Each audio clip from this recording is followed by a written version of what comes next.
Hello everyone, and welcome to this brand new episode of The Take.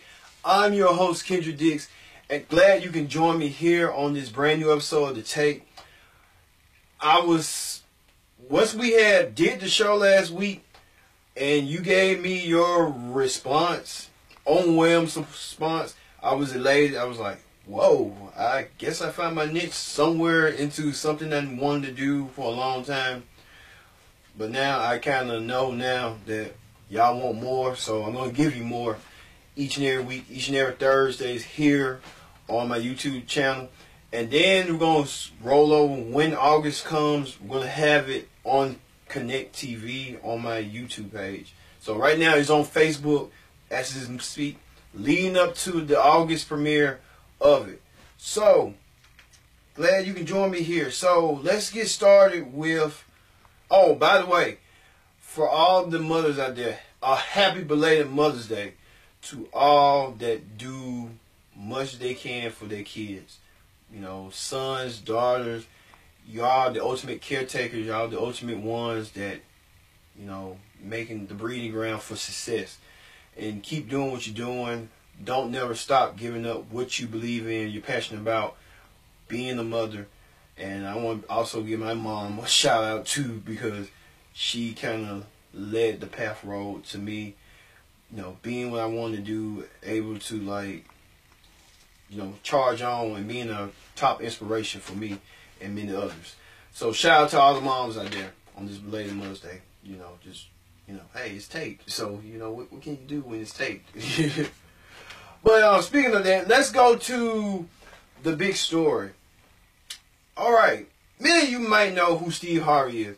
It's nowhere. Steve Harvey's everywhere. He's in music. He's not in the music business. I was about to say music business, but what the world I was thinking. He kind of does music on his radio show, and he gives out his insights and advice on everything going on, even including himself when he makes news and stuff like that. This week, Steve got himself caught up in a firestorm this week. That Steve really didn't want to offend nobody, because now Steve is about to move his talk show from Chicago to Los Angeles and get a rebranding. So Steve basically fired his whole Chicago staff, and Steve wrote this letter that got leaked. And the letters got leaked and it don't look pretty. And watch this clip where Steve tries to explain himself to E.T. about this whole debacle. So, Steve, what happened with the memo? I wrote it at the beginning of the year because I was trying to find out ways that I could just get more me time for me. I'm a 60-year-old man, and I could not find a way to walk from the stage to my dressing room, to sit in my makeup chair, to walk from my dressing room to the stage, or to just sit and have lunch without somebody just walking. I'm in the hallway. I'm getting ambushed by people with friends that come to the show and having me sign this and do this. I just said, wait a minute. So, who leaked the memo? Well, Steve has some suspicions. You know, it's the end of the season. Everybody knows the show is moving to Los Angeles. A couple of people are not happy with that. They're disgruntled. So why would you wait until the end of the season to report something that I gave you back in August? And it was just simply asking everybody to honor and respect that. Look, man, anybody, if you come out your house, you don't want nobody on your porch waiting on you. You walk to your car, you don't want people bothering you on the way to the car. Everybody wants the freedom to be able to move around. I just didn't want to be in this prison anymore where I had to stay in this one little room, scared to go out and take a breath of fresh air without somebody approaching me. So I wrote the letter, man. I don't apologize about the letter, but it's kind of crazy the way people took this thing and ran, man. I appreciate your hand. Oh, Steve, what are you doing, man? Steve, you got the whole world in your hands. You got a radio show, a talk show, a syndicated game show. You're the lead face of comedy right now. Oh, Steve, man, what is you doing? You got to get better than that. You got to pull that up a little bit more. You can't be mean to the people, because when the people start finding out that you're doing all this stuff, they're gonna turn. That's why when he went to see Donald Trump, that's when the whole thing went crazy from the get-go. Man, oh. Steve, you got a lot of ways to go. I'm praying for you, man. Just get this stuff together, you know? Work on that, Steve. Work on that. All right, speaking of Steve Harvey meeting Donald Trump got himself in some bad water this week, too, where Trump fired FBI Director James Comey for just doing what Trump calls on Lester Holt on NBC, where he explained to Lester. Take a look. Look, he's a showboat. He's a grandstander. The FBI has been in turmoil. You know that. I know that. Everybody knows that. You take a look at the FBI a year ago. It was in virtual turmoil less than a year ago. It hasn't recovered from that. Oh, showboat, grandstand? Really? Really, Donald? Let's go to the evidence A. Let's go to evidence B. Now, you can't tell me, Donald, that you do all this stuff and more. That's just like a whole resume you trying to accomplish for you and for other folks. Well, speaking of James Comey did not know he was getting fired, but he saw it on TV. Oh, man. It's a tough week for Donald Trump, and it's a rough week for James Comey. Now he got to find him a new job. He just got kicked out for, being showboat and grandstand. I guess being a showboat and grandstand means that you are the art of the deal. Man, I tell you. And that's why Donald Trump was like, I am the president. I do what I want, when I want. Screw the media, fake news. Well, Donald Trump said all this fake news and stuff, Catherine. But look how the media coverage all when Donald Trump was firing Comey. Take a look.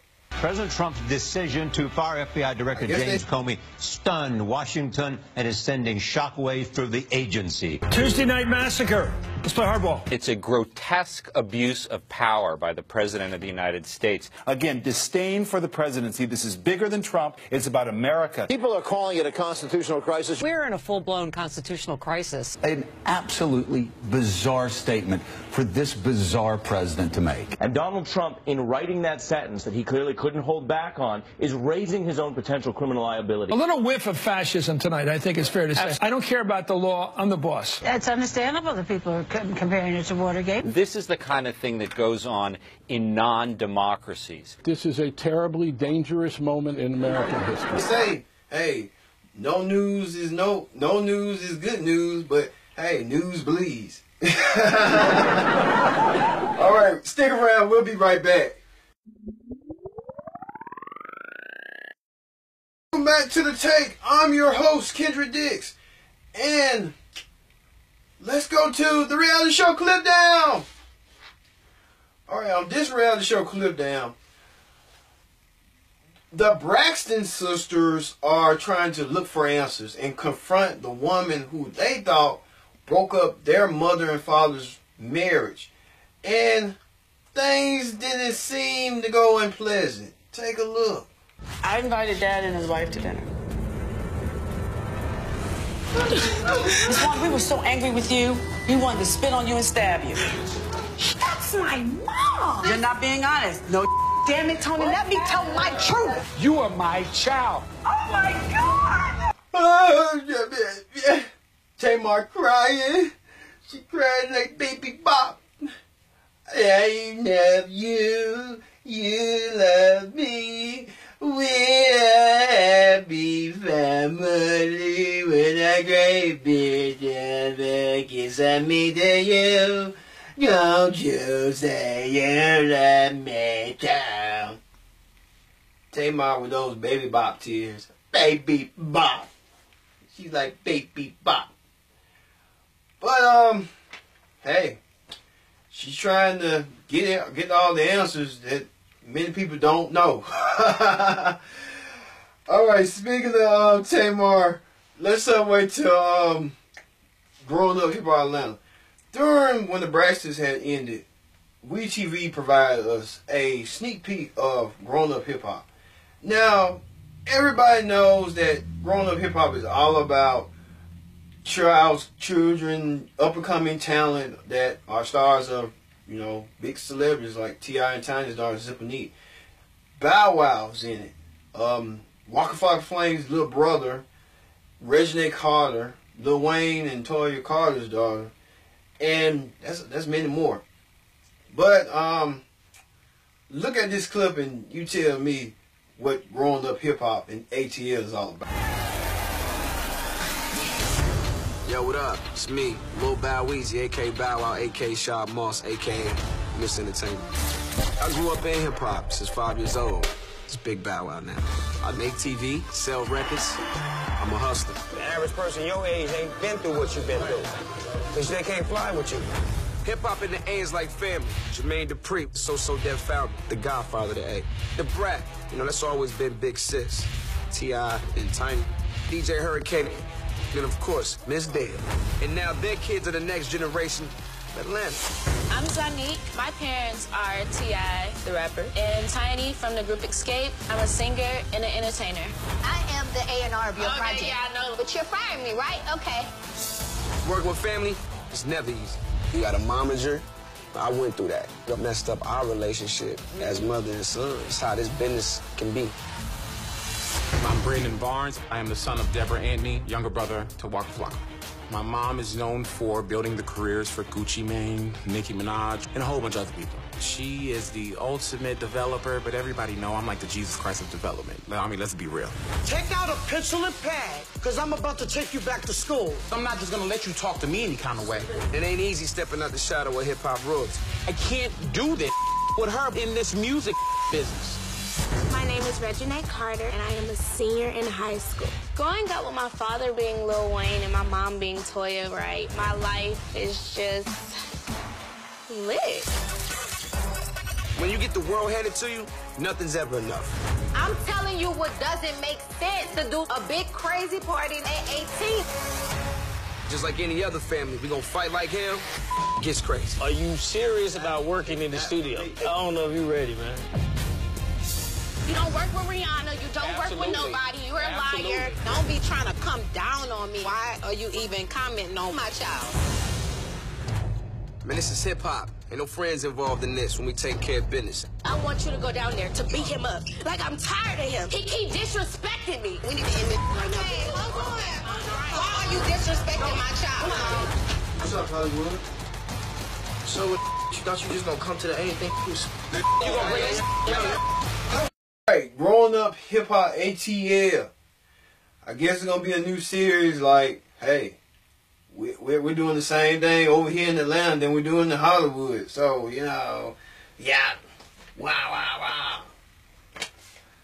But speaking of that, Bow Wow, the star, Bow Wow did this little thing that he did this pic on Instagram that he was going to fly on a private jet, but it turned out not to be a private jet. It turned out to be Bow Wow's, well, a celebrity called Bow Wow doing this.